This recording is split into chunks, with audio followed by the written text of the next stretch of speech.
what would you say makes a successful startup in the social impact space?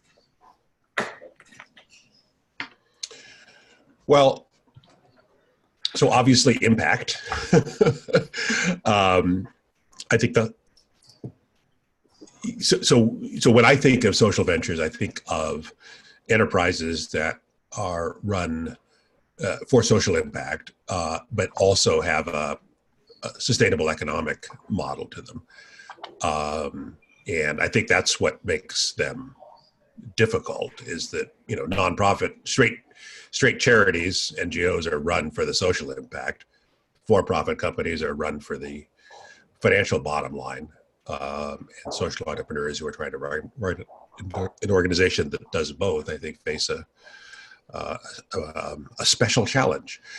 And I think maybe your question has to do with what are my observations about which ones are successful and which ones aren't? Was that your? Yeah, I think you kind of covered it, and then maybe going deeper into that, like what are some of those traits, like you said, of really successful startups, and what are some of those common problems that you see startups face? To go deeper into that answer.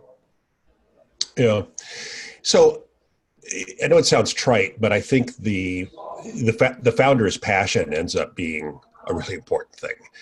That when I'm making an investment decision, when I'm looking at different startups that I could possibly invest in, what I really care about is that it's a successful investment, in terms of the impact the organization is going to have in the long run, but also a successful investment in terms of whatever the investment returns might be.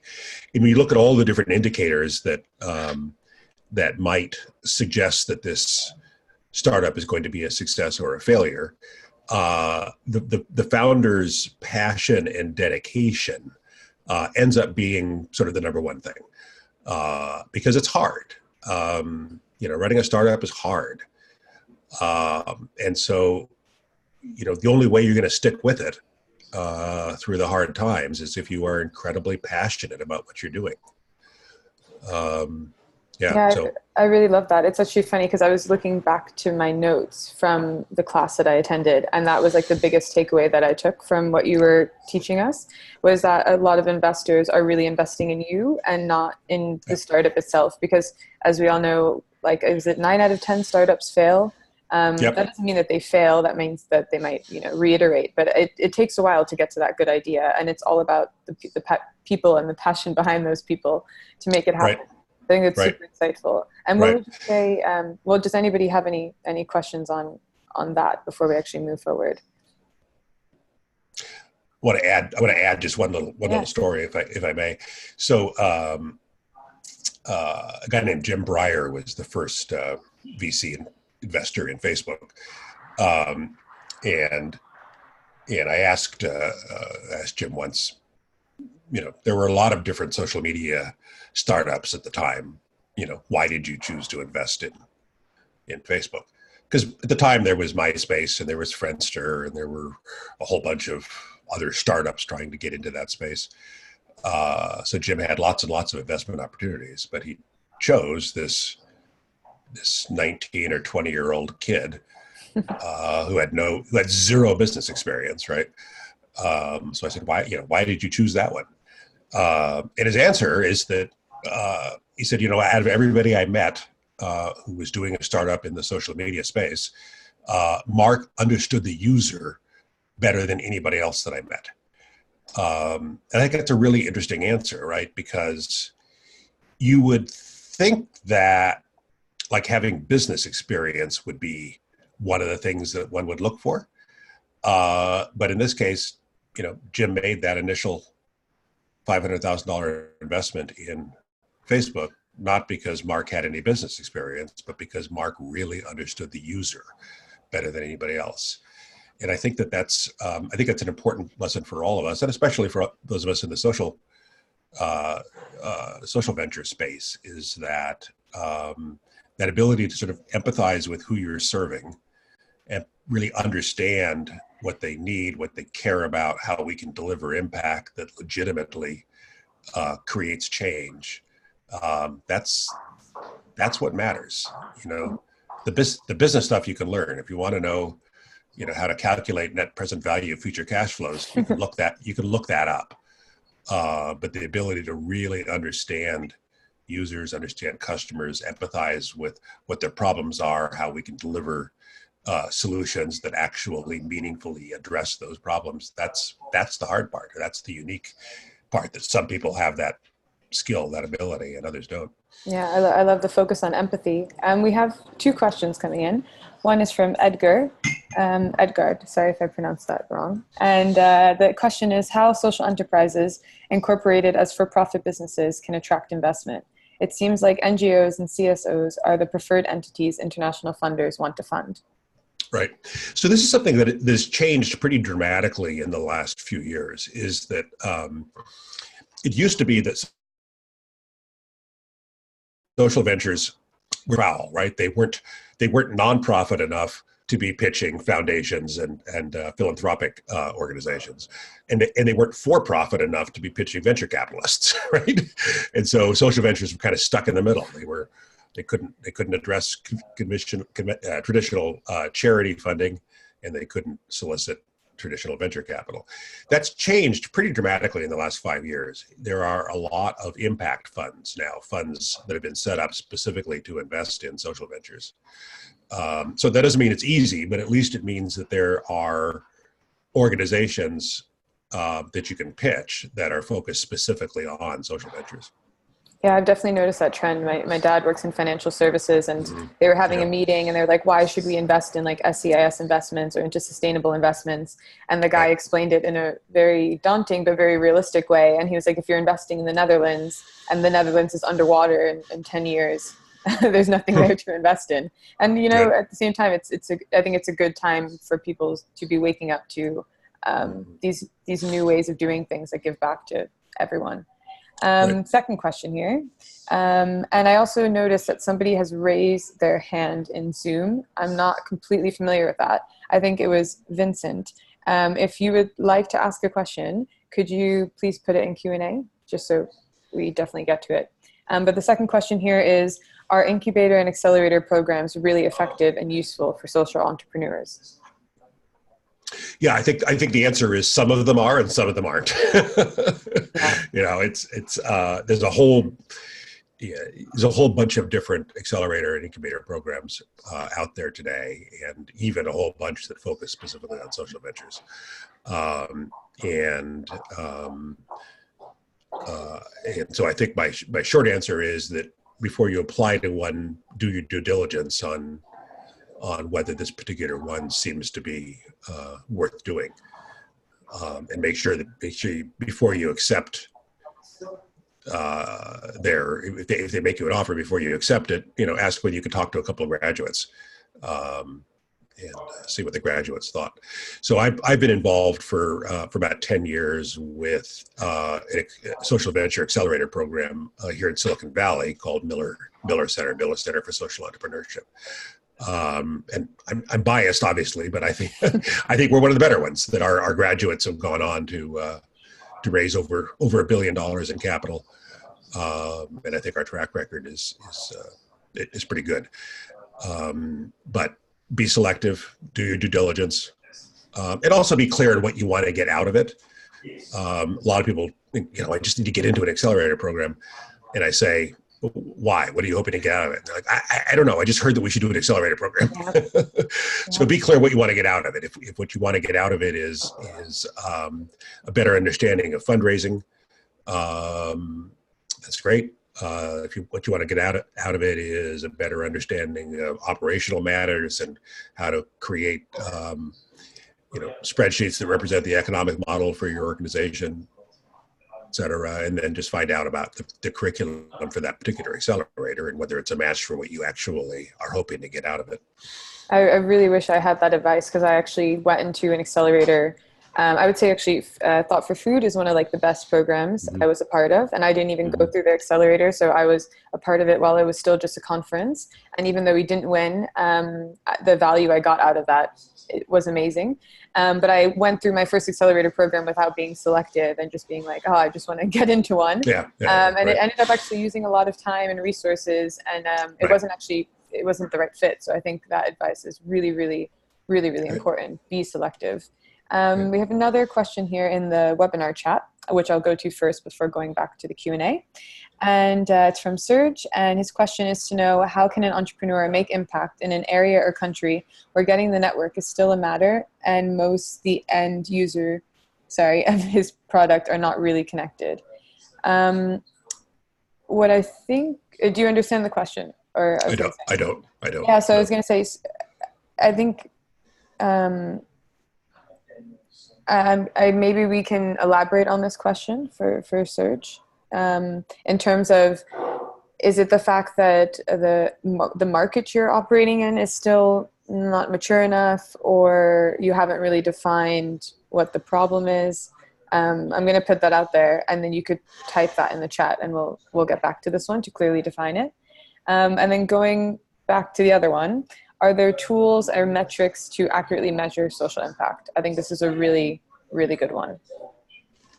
Yeah, this is the big question. Yeah. And yeah, let's see. So Edgar, you're in the hog farm business in Rwanda, I believe. So I guess part of it, yeah, I'm not sure. So I think the short answer is you have to have a way of measuring impact. So in other words, if your impact goal is to make people happier, How do you measure happiness? how do we measure that? That's a hard one to measure.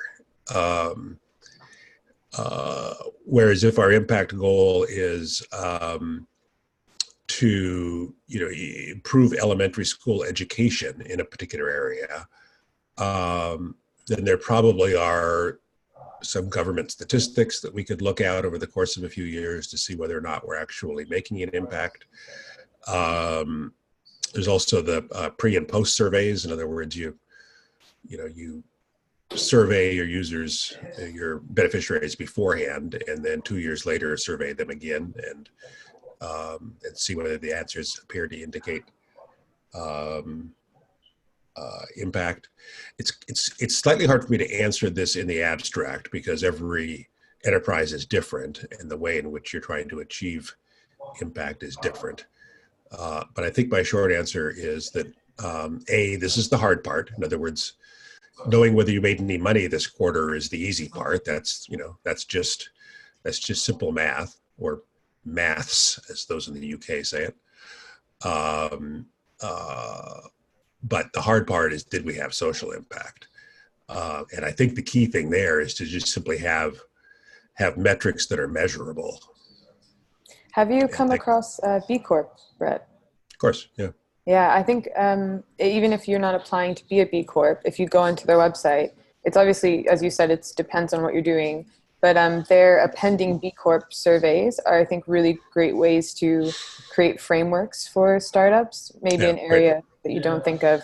But yeah, I think it's something that's really difficult. But I think there's going to be tools out there in the future. I know there's a company that TFF is talking to called Plan A, and they're doing like an AI calculator for climate change. But it all depends on what you're trying to measure. But I like that. And then we have two more. How can one break into a market where services provided by the organization is highly important, but consumers are ignorant of?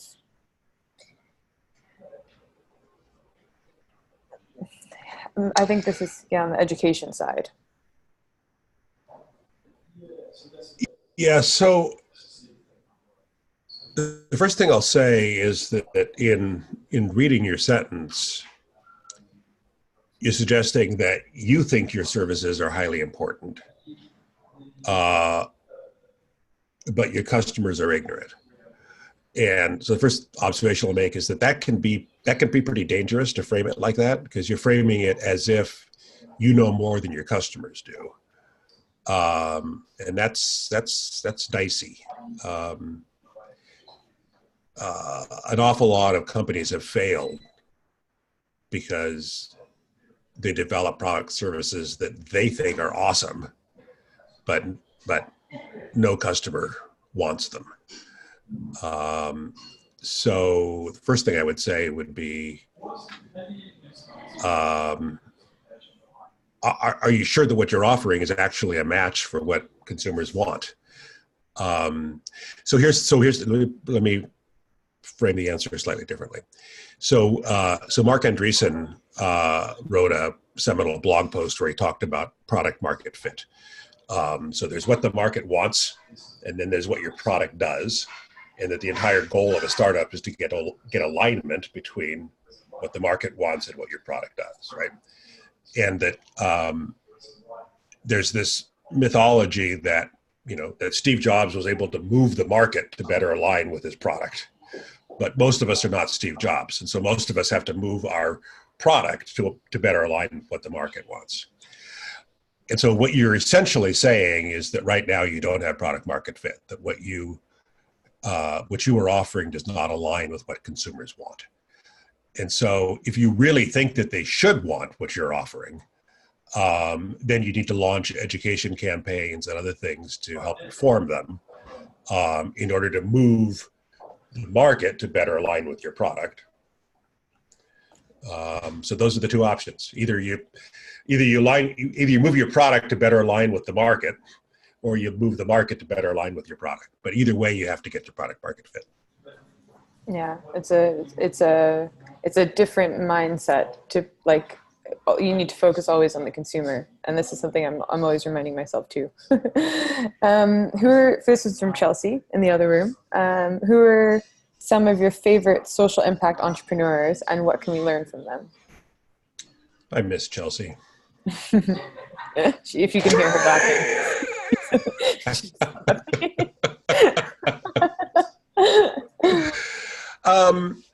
So I'll tell you a little story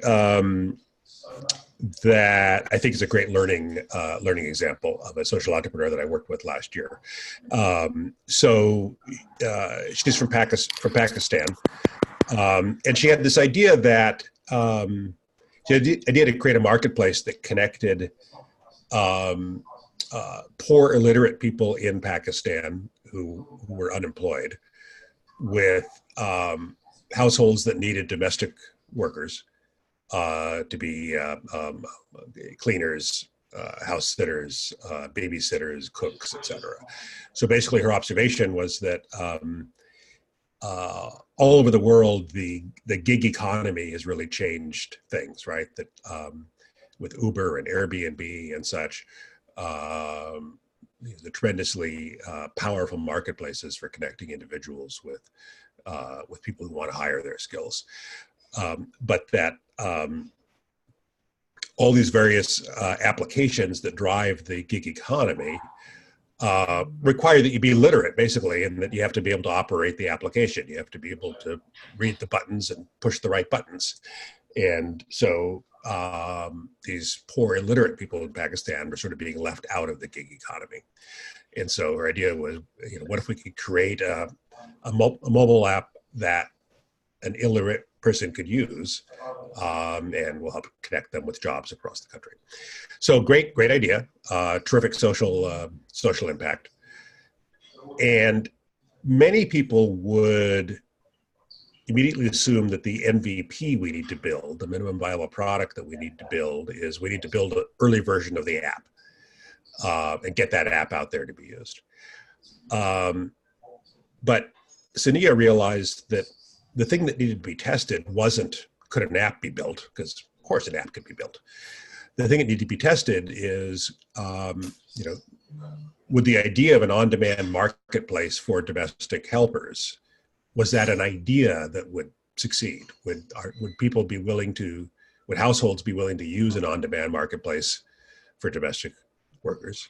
And would people in the poor parts of Karachi be interested in an on-demand marketplace for domestic workers? And so Sania and her husband launched the business, doing it all manually and with spreadsheets. So they would actually walk into the poor neighborhoods in Karachi and say, would you like to sign up for on-demand domestic jobs? And we'll just simply text you when there's a job available. And people said, well, yeah, that'd be great. I'll sign up to receive a text when something's available. And they walked around to the wealthier neighborhoods and knocked on doors and said, would you be interested in using an on-demand domestic help platform? And they said, well, yes, we would. And they said, great, sign up here and we'll text you. Or just text us when you need something and we'll go find somebody and text them back. So in other words, they ran the entire marketplace manually, just Sania and her husband.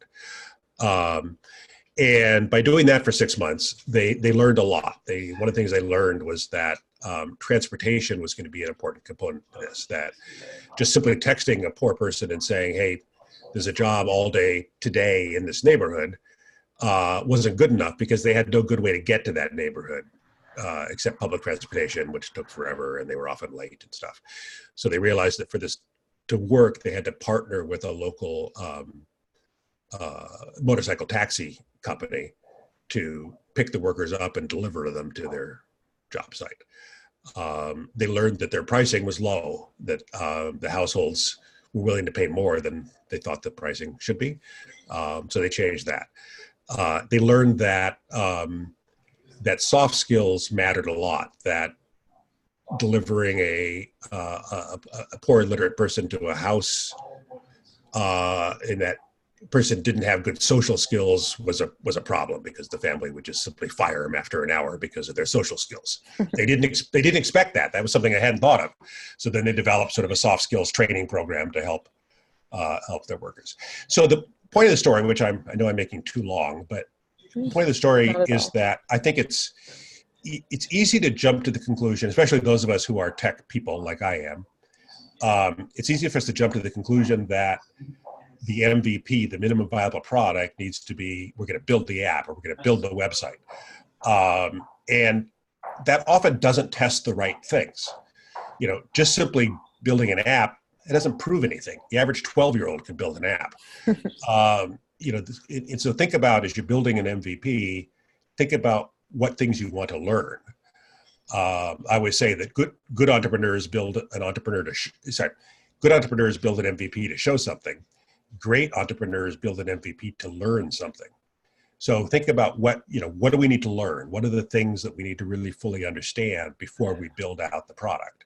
And in the case of Sania in Pakistan, her company is called Makkah Online. Makkah means opportunity in Urdu. And the things that they needed to learn, they would never have learned if they just simply built an app for their MVP. In fact, she says today that she thinks that if they'd done that, they would have failed as an enterprise. Yeah. And instead, they spent 6 months running sort of the pretend app, doing it all just manually with spreadsheets. And the learnings that they got from that are the reason why they're now a successful business impacting over 500,000 lives in Pakistan. I think it's an amazing story. And I think it's a perfect example of product market fit right there. Right. Again, it's the whole idea is to get here, right? And so, just building a clickable mobile app doesn't necessarily get you here. Yeah. The question is, what are the learnings that will get me to product market fit? And I would say, what's the smallest possible experiment that I could do that would give me the greatest possible learning? That's what it's all about. I love it. Do what you can with what you have. Yeah. I'm gonna write that down after this. And I'm gonna go back to the question that was asked earlier. Thank you for rewording that for us. So in a market where most of end users are not connected to social media, how can we behave to impact the market in terms of advertisement? That is also a good question. That's a great question. And of course, I don't know, Serge, I don't know where you're located, what your market is, but there are many, many parts of the world where, the way you get attendees isn't create an event on Facebook. The way you get attendees is you have to post signs at the local markets. You got to walk around the neighborhoods and hand out flyers. It depends on the community, but in many communities around the world, the local stores, the local markets are the hub for the community. And so, getting merchants to hang banners out in front of their stores, that is the social media in many communities. I really like that, in the sense of, my company, we're working with chefs, and we realize that like no chef is going to use email or Facebook or LinkedIn, and it's actually like WhatsApp, or it's actually just getting to a place where there's food. So I think this is always like something that those who are so connected to social media a lot of times forget. So on to the next question. If you start by offering a product or service for free, but then want to pivot to a paid model later on, is there a successful way to do that?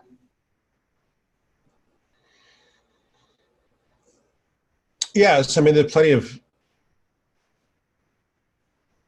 examples. But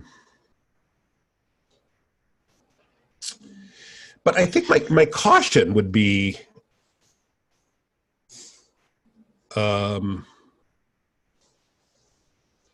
So the problem, of course, is that once people get used to something for free, it's very hard to tell them, this thing we've been giving you for free, we're now going to charge you $10 for.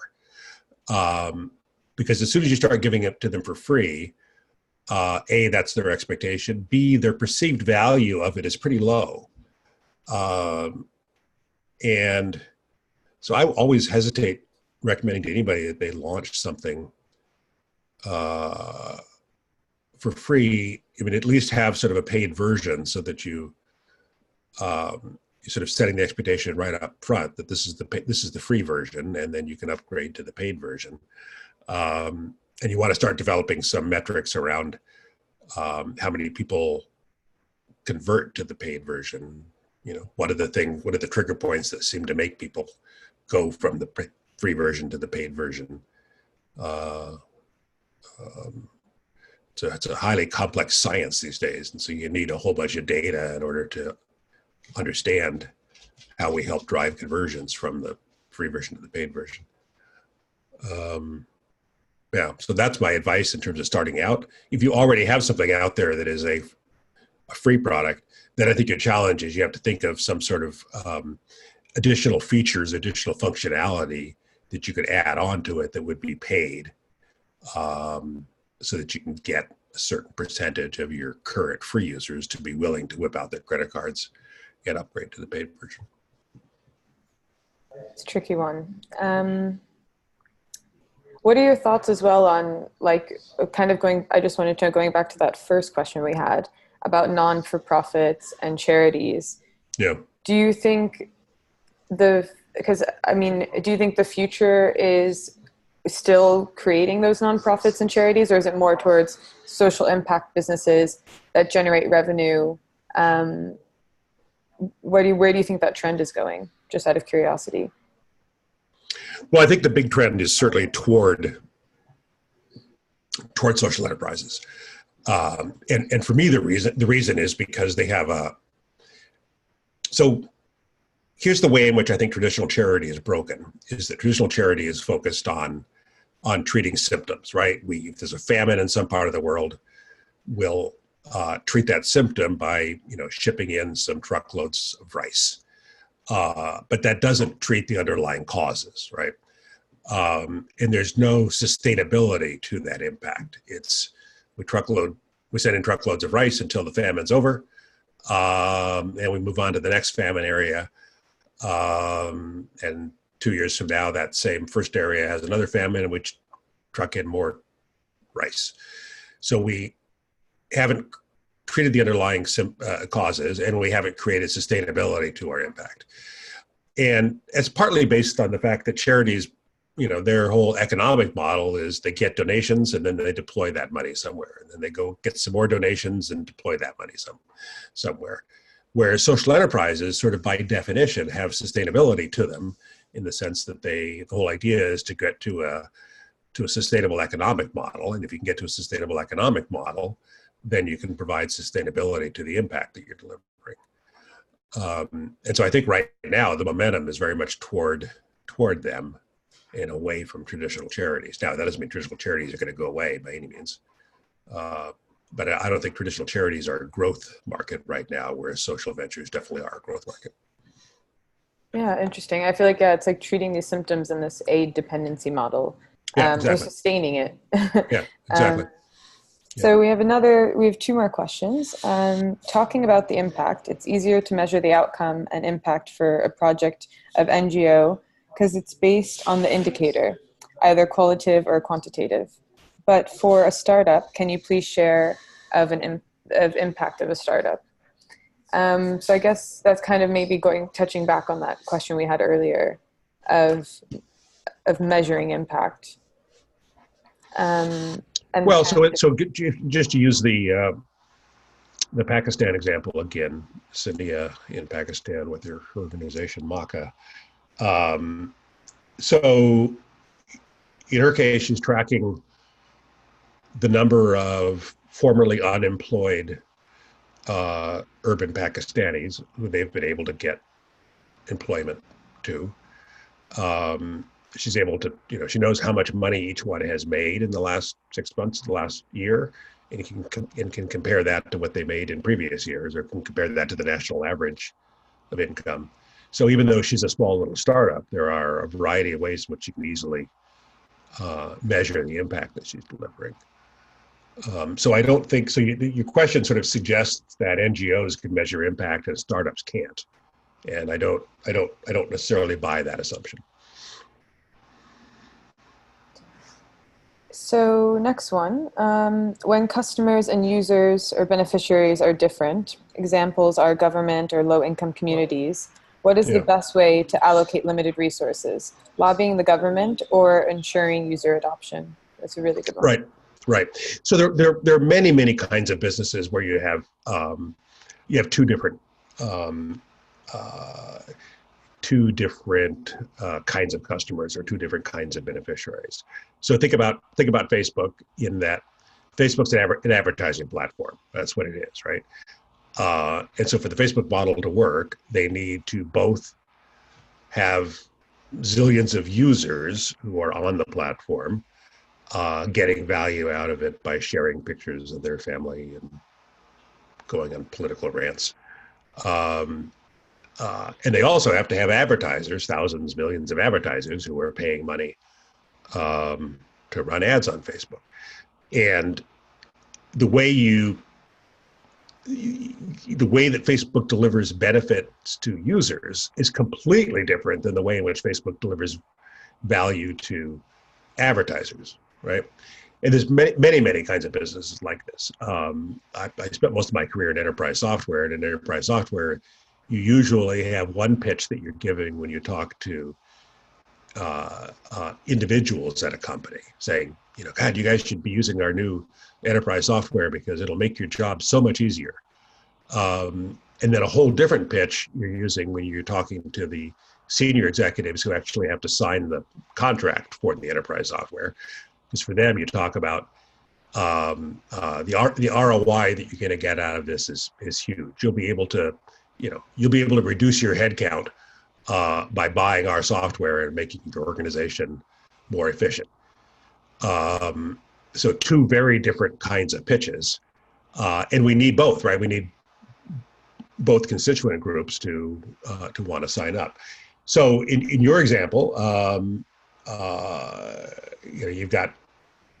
you're lobbying the government for funding or for regulatory changes or whatever it is, and so you've got a way in which you talk about it to them, and you're also trying to get users to sign up, and you've got a whole different way that you're talking about it to them. And then your final question is allocation of resources between those two. That's probably the harder part, right?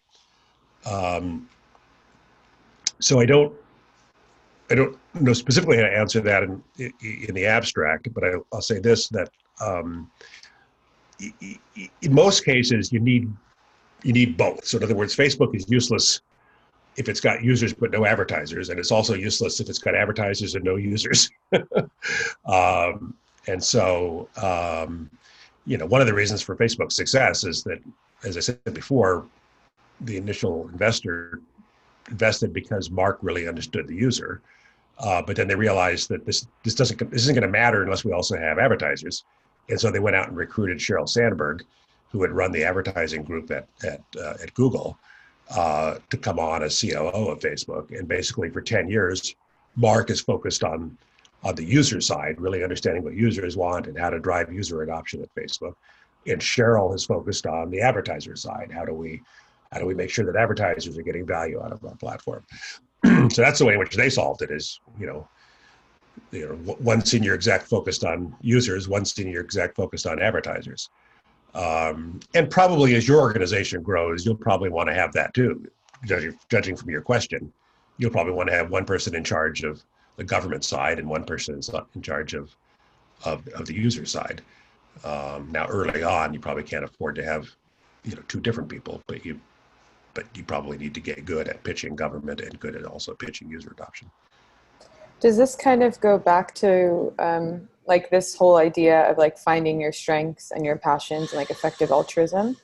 Because I think sometimes there's so many different ways of like addressing a problem. But for example, like, maybe you have limited resources, but maybe those limited resources are best suited for one group. And it's about kind of like doing that digging and figuring out, I don't know what your thoughts are on effective altruism and how that plays into the whole social impact space. Alex, I'm going to let you answer this question because I don't even know what effective altruism is. Really? It was a book that I read about a guy he's from the States, but he basically he was a social entrepreneur and he wanted to figure out a way to help kids in Africa, like go to school. And he was like, okay, a lot of people are trying to solve this problem. They tried to build schools, they tried to donate books. And he talked about what you mentioned about kind of just, putting a Band-Aid on the problem, but not really solving the problem. So he did similar to what that girl you mentioned did, was he went there and he started doing some learning and like spending time with the people. And he realized that in the village that he was in, it wasn't actually the fact that there weren't enough schools or that there weren't enough books, but it was the fact that children were sick because of diarrhea, because of unclean like hand washing water and drinking water. And that's why they were missing so much school. So it's this term, I think the book is actually called Effective Altruism. And it's about kind of figuring out what you said, like how can you have an MVP? How can you deliver the most value with the least amount of resources?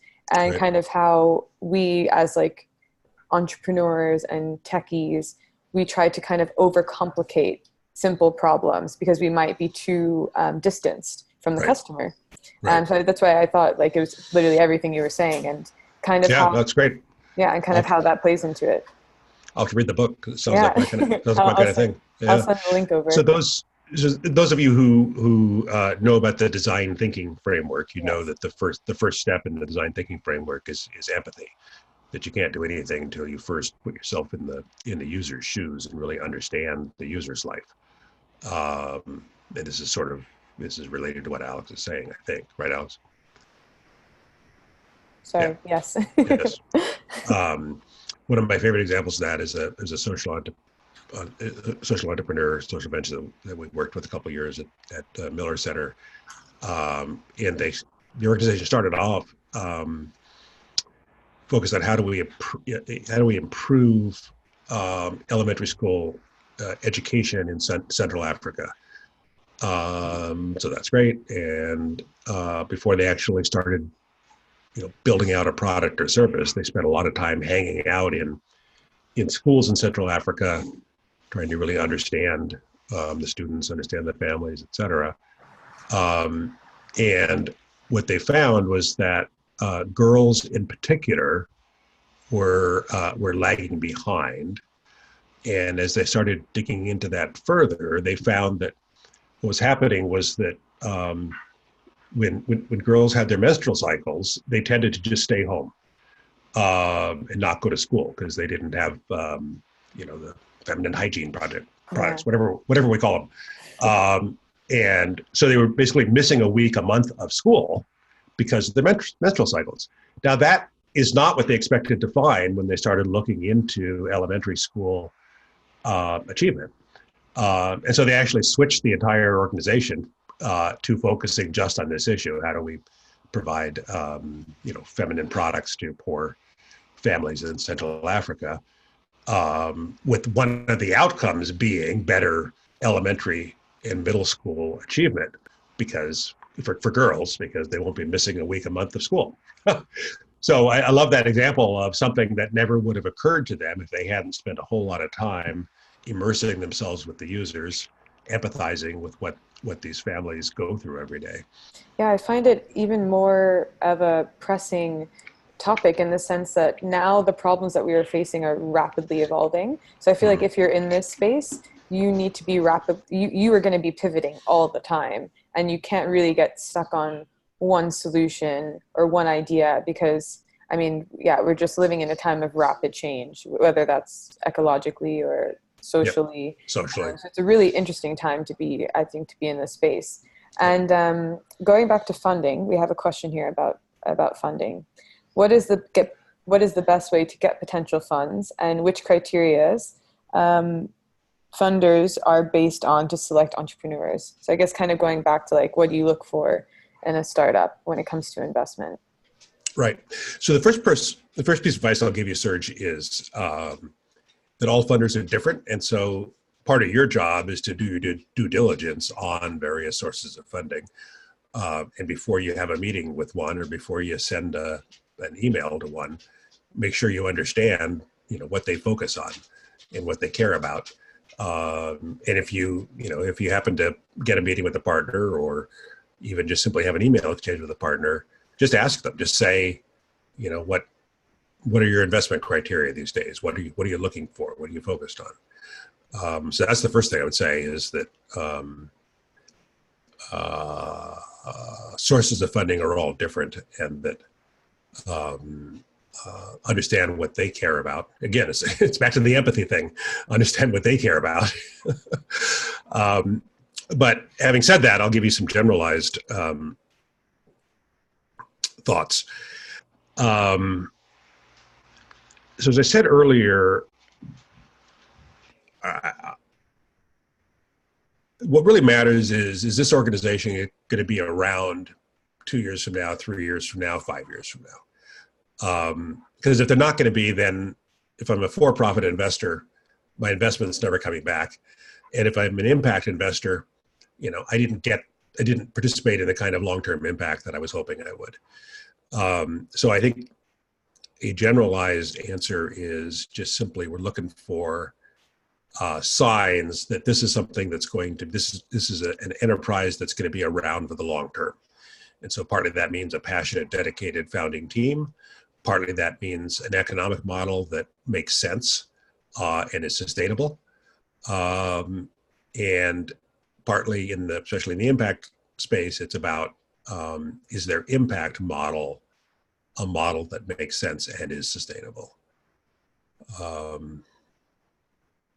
Yeah, I like how sustainability kept coming up there. I think so. Yeah.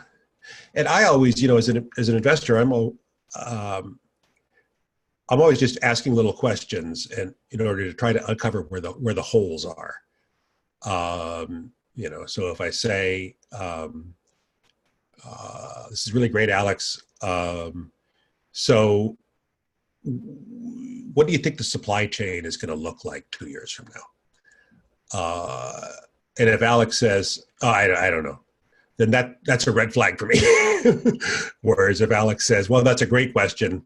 There's definitely some changes going on in the supply chain today. We've spent a lot of time thinking about this, and we think this is probably where it's headed.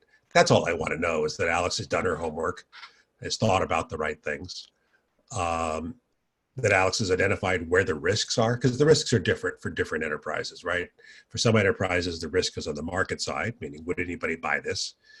For some enterprises, the risk is on the product side, meaning could we actually build this? For some enterprises, the risk is on the competition side. There's a lot of competition here. Can we really break through? So the risk is in different places for different enterprises. And what I want to know is, has Alex thought through where the risks are and identified the places where she can mitigate those risks?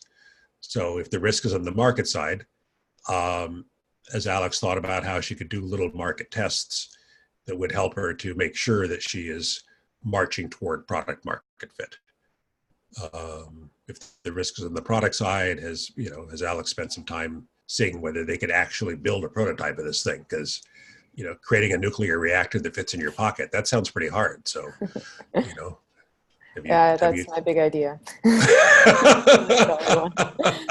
I think what was also really interesting, which I've noticed, is I think what you said about asking questions. I know, at least for myself and some other founders that I talked to, they're really, they think that the investors are supposed to ask all the questions. And sometimes we're really shy to ask them questions.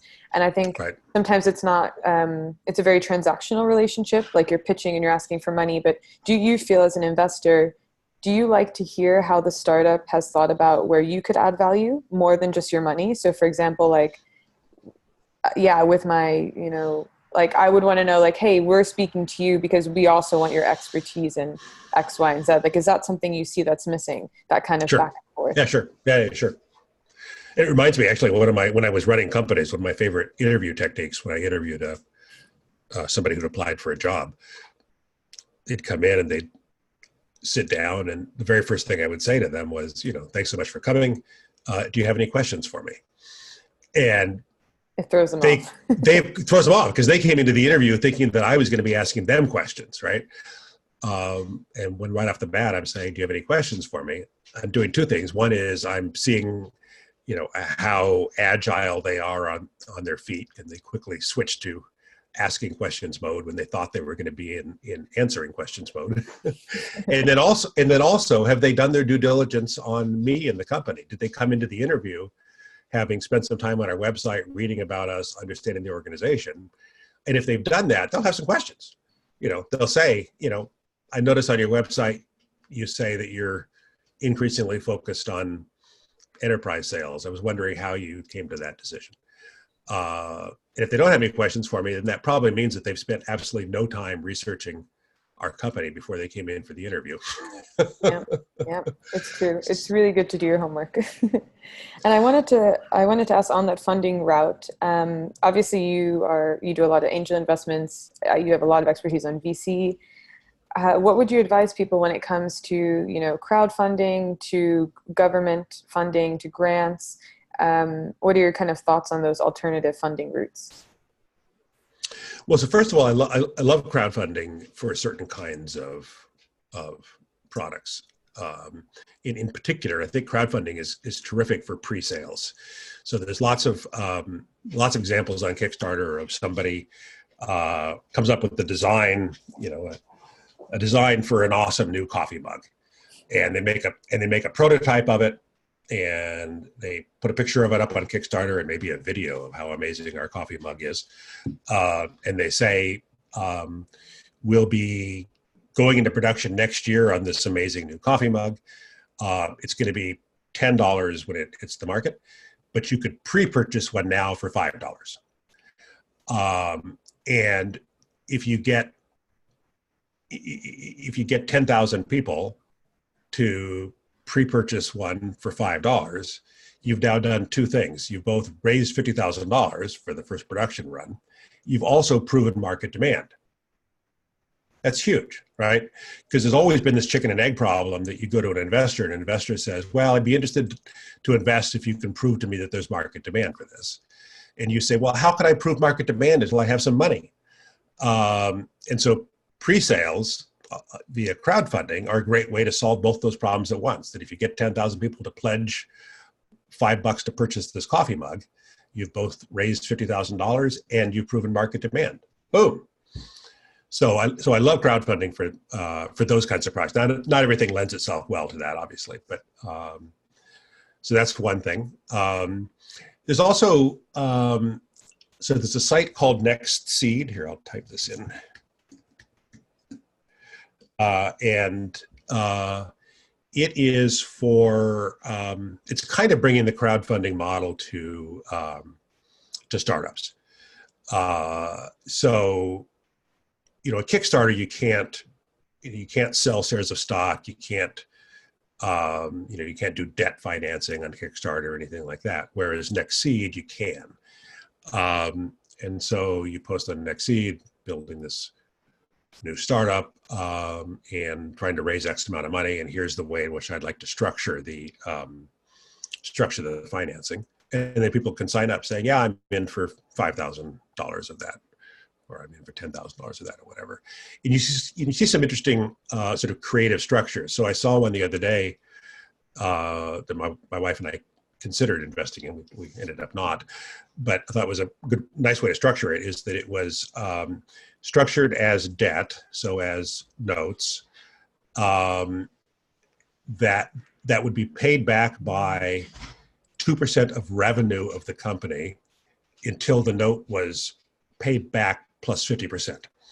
So for the entrepreneur, they just simply had to build in 2% of revenue into their economic model for paying off these notes, these promissory notes. And for the investors, I know that I'm going to get a little bit of money every month because I'm getting 2% of the revenue. And then when we get to my original investment plus 50%, then it's done. Then they no longer owe me any money and we move on. So I thought that was a nice way to structure a social venture financing in particular. Because as I said, these things have always been sort of betwixt and between. So equity in a social venture isn't necessarily attractive for an investor because you're not going to have an IPO. You're not going to sell to Google for $100 billion. So equity in a social venture is less interesting from an investment perspective. These kinds of alternative structures, I think, are terrific. Awesome. I'm cautious of time here, but I wanted to kind of leave with some. It's because my answers are too long. Sorry. They're all good. I wanted to leave with some last nuggets of wisdom. So, is there any way, obviously, besides the digital labs, that people? I mean, I know you have some really great articles that you share. Like, are there any ways that people can get more information, or any resources, podcasts, books that you wanted to share with everyone today? Well, if you haven't read The Lean Startup by Eric Ries, you should. I think that's the number one book. Just going to type these in the chat while you mention them. All right, great.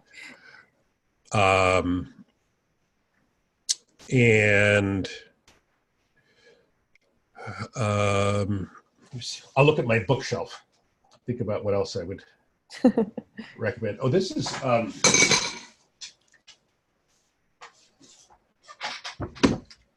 So for social ventures in particular, this is a terrific new book, just came out, Building a Successful Social Venture.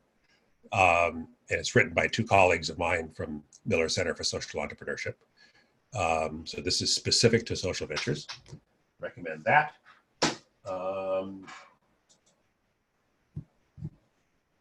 And I also love, I don't see it on my bookshelf right now, but I love, so Ben Horowitz at Andreessen Horowitz has written a great book called The Hard Thing About Hard Things.